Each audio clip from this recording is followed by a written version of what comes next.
ಭಕ್ತರ ಮನೆಯೊಳಗ. ಪರರು ಮಾಡಿದಂತ ಪಾಪ ಹೊರುವನು ತನ್ನ ತಲಿ ಮ್ಯಾಗ. ಬಂದ ಒಡನೆಯೇ ದೋಷ ಕಳೆಯುವನು ಭಕ್ತರ ಮನೆಯೊಳಗ. ಪರರು ಮಾಡಿದಂತ ಪಾಪ ಹೊರುವನು ತನ್ನ ತಲಿ ಮ್ಯಾಗ. ನೀಗಿದ ವಿಷವ ಕಂಠದೊಳಿರಿಸಿ ನುಡಿವನು ಓಂಕಾರ. ಸುಟ್ಟ ಕಿಚ್ಚಿನಲ್ಲಿ ಬಂದಂತ ಭಸ್ಮಾತನ ಶೃಂಗಾರ.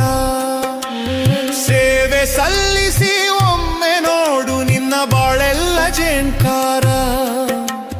ಬರುವ ಭಕ್ತರಿಗೆ ಗುರುವಾಗಿ ನಿಂದು ಕೊಡುವನು ಆಕಾರ.